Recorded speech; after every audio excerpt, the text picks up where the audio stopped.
Assalamualaikum warahmatullahi wabarakatuh. Perkenalkan, nama saya Reni Afrina, biasa dipanggil Reni dengan NIM 250162666. Di sini saya akan menjelaskan tentang konsep dasar linguistik umum.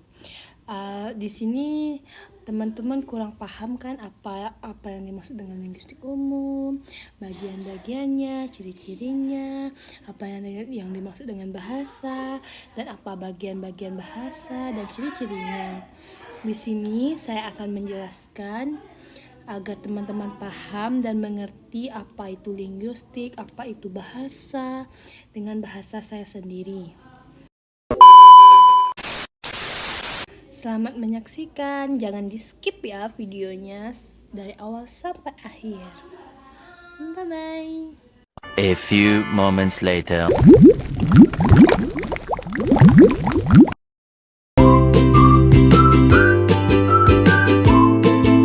Di sini saya akan menjelaskan materi tentang konsep dasar linguistik umum. Yang pertama yang saya jelaskan di sini ialah hakikat linguistik. Teman-teman udah pada tahu belum apa itu linguistik? Linguistik sendiri ialah ilmu yang mempelajari bahasa. Linguistik juga berasal dari bahasa Latin yang berarti bahasa. Hakikat linguistik juga mengkaji bahasa sebagai sistem, bukan hanya sebagai bahasa tertentu. Linguistik juga mempelajari semua aspek bahasa manusia. Hakikat linguistik juga digunakan sebagai untuk mempelajari bahasa tertentu. Selanjutnya yaitu linguistik sebagai ilmu.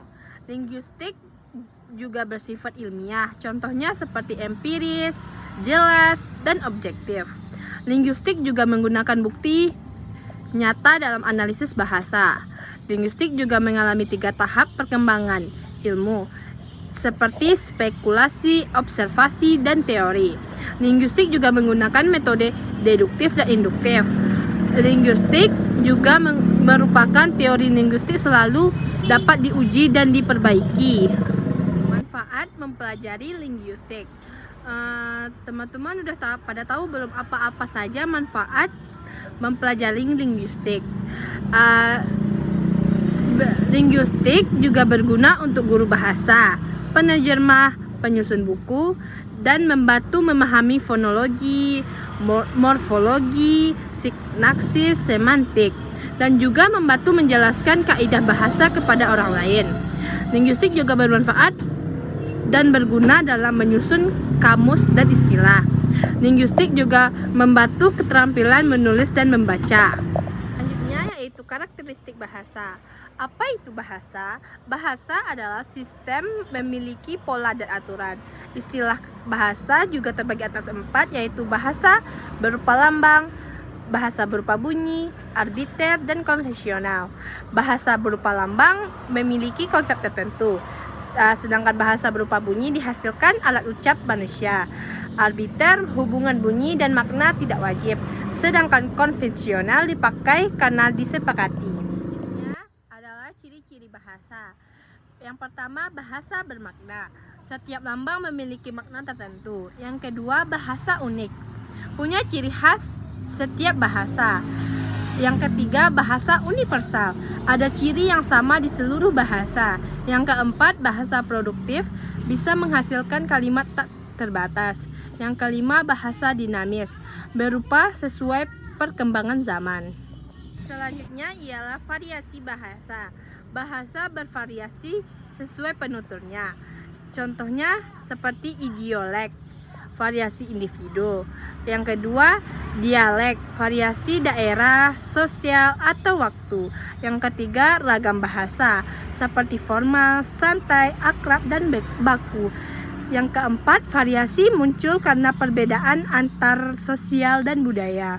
Nah, di sini ialah fungsi bahasa.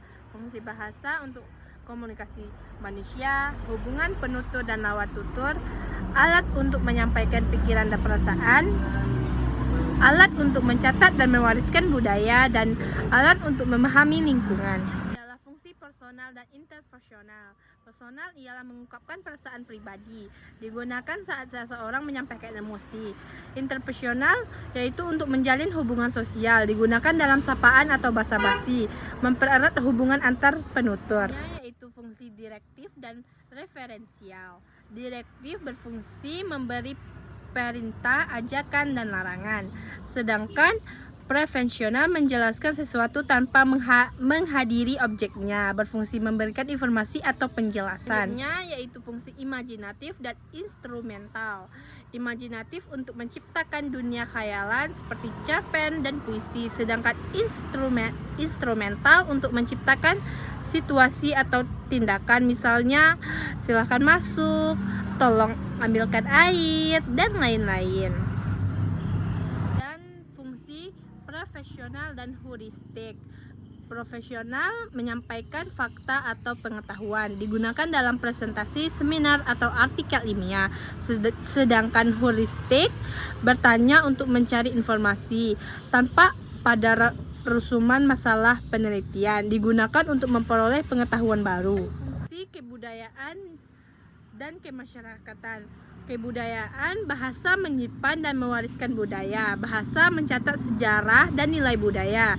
Sedangkan kemasyarakatan ialah alat identitas internasional dan daerah seperti bahasa Indonesia dan bahasa daerah.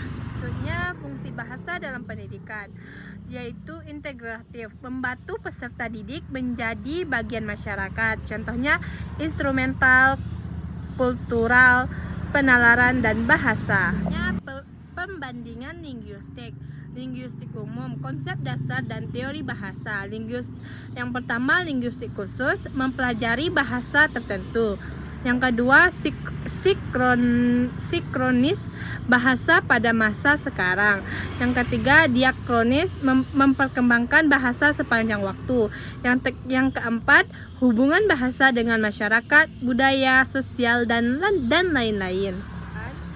Ada juga cabang-cabang linguistik, yaitu fonologi, bunyi bahasa, morfologi, pembentukan kata, sintaksis, struktur kalimat, semantik, makna, pragmatik, makna dalam konteks. Selanjutnya adalah penutup. Dapat kita simpulkan, linguistik membantu kita memahami cara kerja bahasa.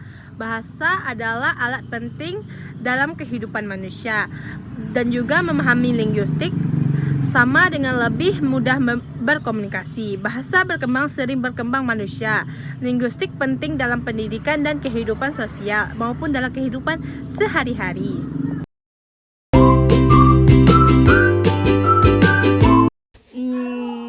Gimana nih teman-teman? Udah paham belum apa yang dimaksud dengan linguistik? Apa yang dimaksud dengan bahasa, ciri-ciri bahasa, hakikat linguistik, dan sebagainya. Saya harap teman-teman paham dan dapat menyimpulkan apa-apa saja yang saya sampaikan. Maaf ya teman-teman, kurang lebih saya minta maaf karena saya di sini juga belajar, ingin menjadi guru yang fasih dalam berbicara di depan umum, di depan kamera, maupun public speaking saya masih belajar. Bye bye teman-teman, makasih ya. See you next time video. Bye bye. Assalamualaikum warahmatullahi wabarakatuh. Saatnya sudah.